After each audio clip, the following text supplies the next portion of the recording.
Welcome back, everybody, to this game of Perfect Date. So, where we left off, I think we have to rest. And then we'll continue on, potentially, with romancing a cat, researching into things, or reconning into what the heck's going on this island. But first, let's rest.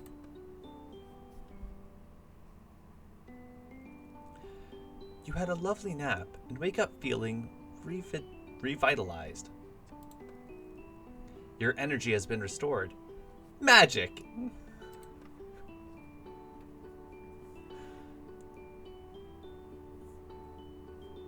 Okay. So, first things first. Let's romance something. Who are we romancing today? McMurphy is unhappy? Oh no. Well, I guess we have to do Snooty Booty. Snooty Booty! Come here.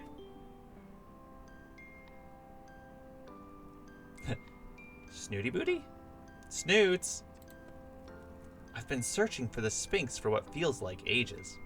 For a cat that never seems to move, she's surprisingly difficult to find. I am answered, eventually, by an unintelligible murmur coming from the shade of a nearby tree. Of course, she's sleeping. Snooty Booty? I poke at her gently to try to rouse her. I have something for you. A gift, as it happens. Oh, human, it's you. Whatever are you doing up and about at this time? It's midday, Boots. Snooty stares at me, uncomprehendingly. I have an hour for lunch, and I came to spend it with you. But if it's not a convenient time, I could always find something else to do. Wait, you mentioned a gift? Why, yes, I did. I suppose I had the idea when we were drinking. Well, when you were drinking from the coconut I fetched for you the other day. I took some of the remaining coconuts over to the lab and cooked up some coconut oil. Snooty Booty opens her mouth wide. I sit awkwardly staring at her, unsure what exactly she's doing. Well, I'm ready to break my fast, human.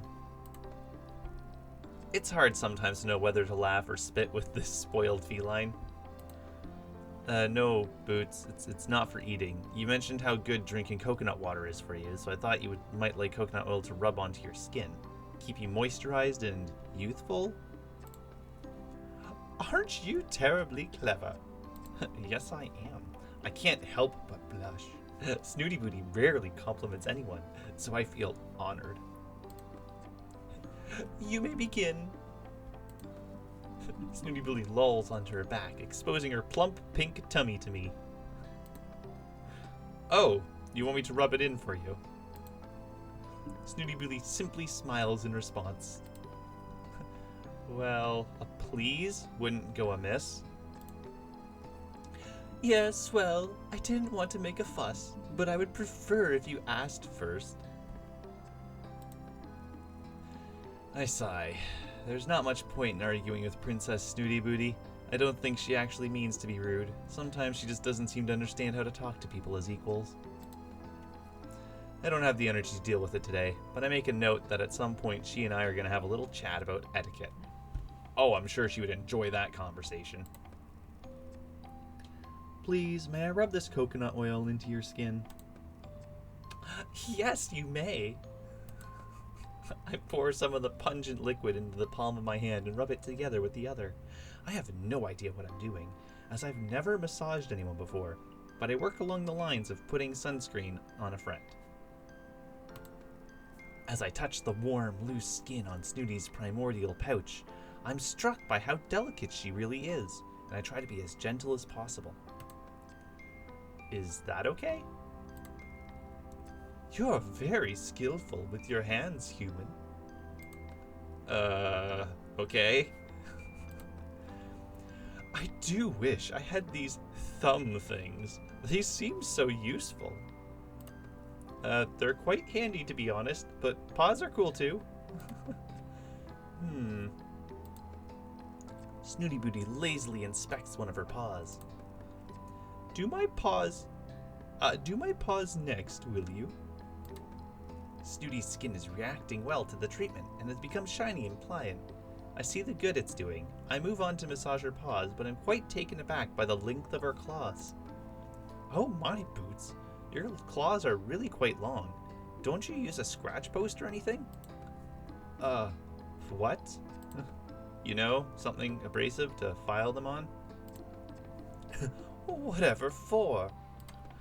Well, it's part of being a cat, really. Stops them catching on things. Snooty Booty's peering at me with one judgmental eye open. Caught on what exactly? I don't know. Snoots, don't worry about it. I'm sure it's fine. Oh no, do go on. I'm intrigued. You seem to be implying that there is a degree of neglect in my grooming. Uh-oh. No, I most certainly am not. You are by far the most highly groomed cat I've ever seen. In fact, you are the perfect example of a sphinx. I'm a... What? Sphinx? She's trying to get me to say perfect again. It's hard to keep my face straight. Absolutely perfect, Snoots. And you're an expert?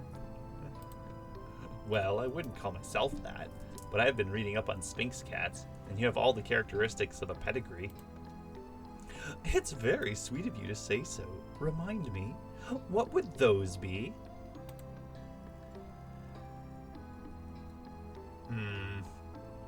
I hesitate for a moment, trying to remember what pause for thought listed as the top features to look for in a Sphinx. There was rather a lot of info, and I want to give her the best bits. Oh, I already know what to do. You flatter her. Well, let's see. 'Cause it's Snoots. All she wants is to be flattered and pampered. I have a feeling Snooty Booty would not appreciate some of the common qualities of a Sphinx, including wrinkles and potbellies, so I decided to cherry pick and dress it up a bit. Sphinx cats are well known for their beautiful big eyes and high, prominent cheekbones. Snooty Booty extends her neck and widens her eyes. She also appears to suck in her cheeks, which gives her the look of someone who's not wearing their dentures. It's very disconcerting. Oh no, don't look like that.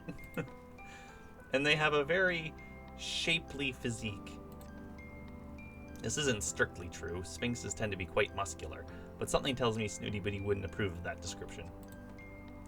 She has now extended her entire body into what looks like a yoga stretch. I see. Go on. Their skin is soft, buttery.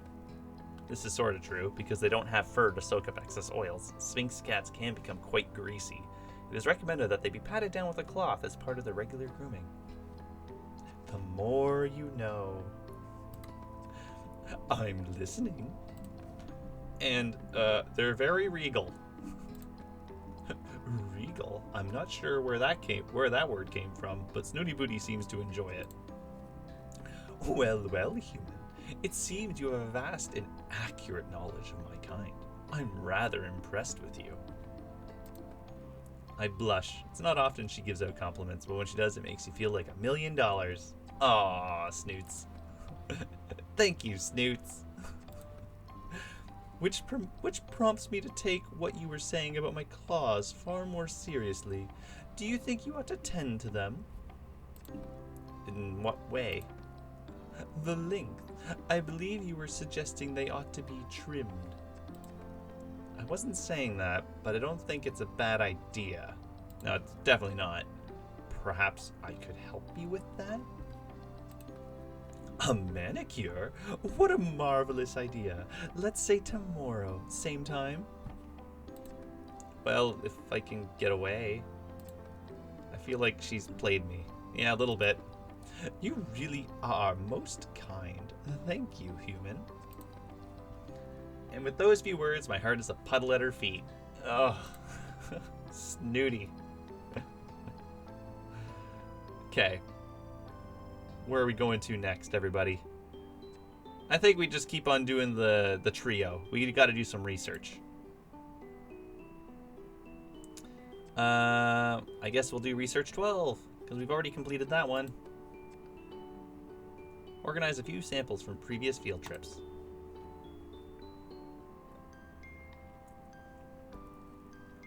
I am in the lab doing flora research. It's not the most exciting job, but if I keep my head down, I can get through it quickly enough. It really just consists of unpacking the new samples of plants and flowers that the professor and I have collected on our foraging expeditions, and logging them into the database of organic substances on the computer. Most of them are commonplace plants that grow abundantly in the forest, but occasionally we catch something across more rare, exotic even. One of the samples I'm looking at today is Calendula incana maritima, which is very interesting indeed. I can't help speculating that it's been cultivated in the marigold's little greenhouse and then transplanted to open ground. I'm distracted momentarily by the sound of clinking glass, and I turn to see the beautifully manicured paw of a sphinx cat tapping on a beaker, nudging it perilously close to the edge of the counter. Boots, stop that! You're not supposed to be in here! She laughs as though I've told a joke. That's a frightfully pretty flower. Calendula incana maritima, if I'm not mistaken. You never cease to amaze me, Boots. How on earth did you know that? Why, I make it my business to know all about the rare and valuable works of art. Art? Why not? It's been created like a sculpture or a painting. The marigolds are true artists in the garden. I wondered if they had something to do with this. It's so unusual, even if it's natural swampy habitat, but to have it growing here in the forest is very out of the ordinary. Yes, its properties are extraordinary too, human. Well, I'm new to botanical science, so I probably don't know half of it. Why don't you fill me in? Although I'm always happy to facilitate your learning, human, I simply can't stay here a moment longer. The air is so stale, don't you find? I ignore her sideways glance and up to her nose. Let's go to the beach and drink some coconut water, and I'll tell you everything you need to know. Snoots, I'm not going anywhere here until I'm finished this. Don't be ridiculous. You can tinker about in here anytime, but the sun will be gone in an hour or two. I'm not tinkering, it's my job. If I don't get it done, the professor will want to know why. Then explain to him you had better things to do. Snooty Booty, won't tell you again. If he catches you here, Popper will cage you. Be careful with that flower, human. It doesn't do to inhale that fragrance too deeply. Wait, what? It doesn't do to... Oh. Okay, I think I get it. It'll be bad for you? Whoa. I turn to ask why, and see her flounce out, knocking the beaker with a swish of her tail as she does. You did that on purpose! Ugh. Snooty Booty, but she's gone, leaving me to clean up the broken glass. Ugh. She's just causing troubles. Okay, let's recon this out. Let's understand what the heck's going on. Recon 10. A strange message in the middle of the night. Doesn't anyone on this island sleep?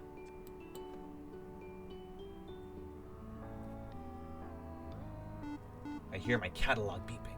I presume it's the professor. I tumble out of bed half asleep and fumble about, looking for the device. I look at my screen, my eyes struggling to focus. The message isn't from the professor at all. There's no contact info.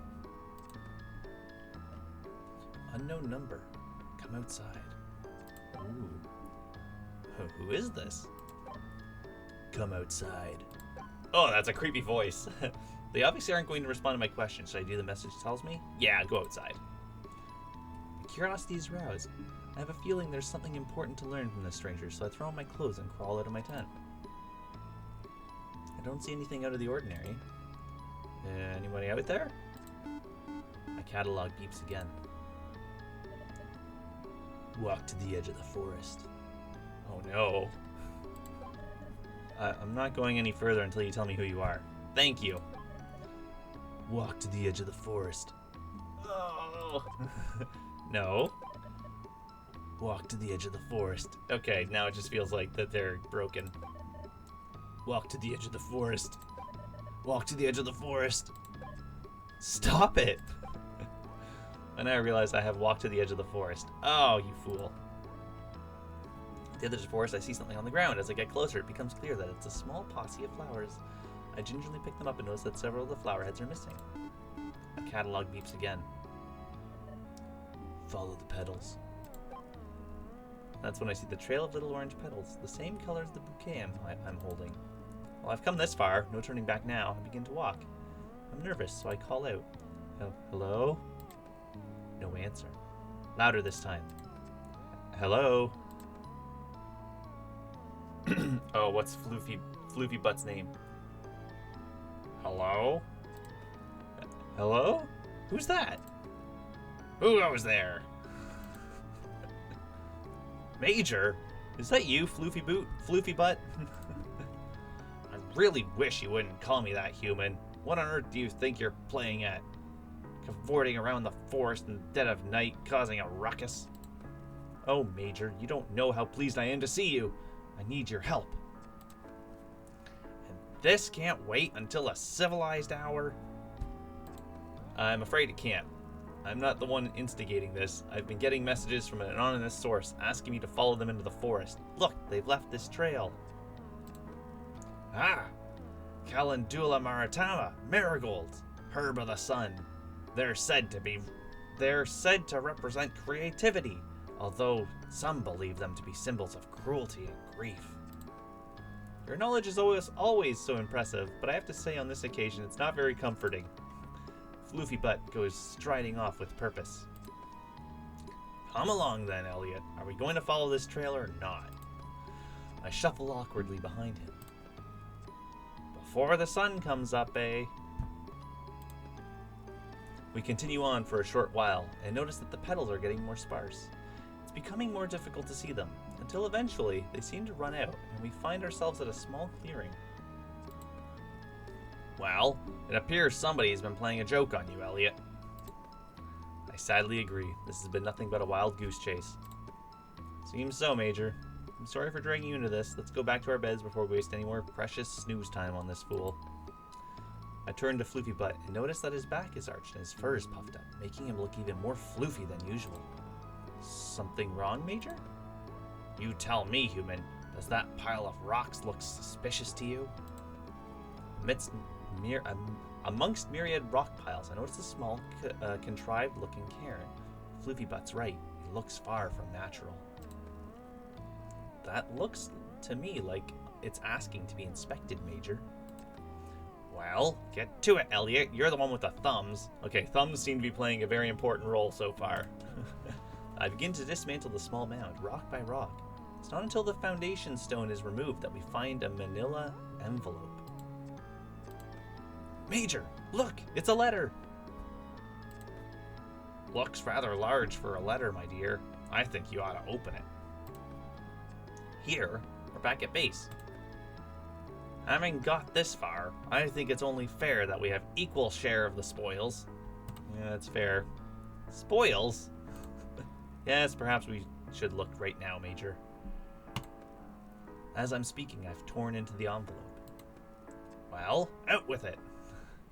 I agree with you, Floofy Butt. It looks like drawings. What sort of drawings? I'm not sure, but they look quite old, antique even. But do they have value, human? Probably. Someone. They appear to be sketches of the people here on the island, but I don't recognize anyone. Why would someone lead me to these? How do you know how we were meant to find them? Because we followed a trail and it led us here. Like, that's pretty obvious.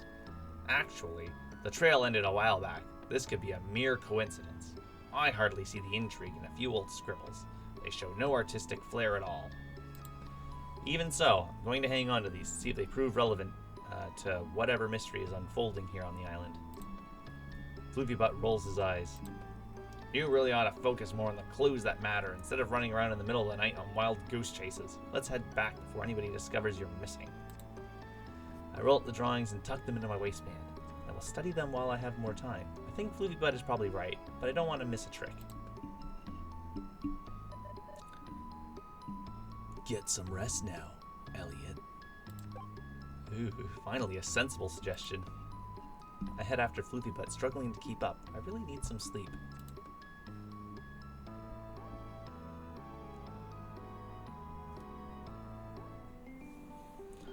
And with that weird nighttime adventure, we're going to call it there for today's video.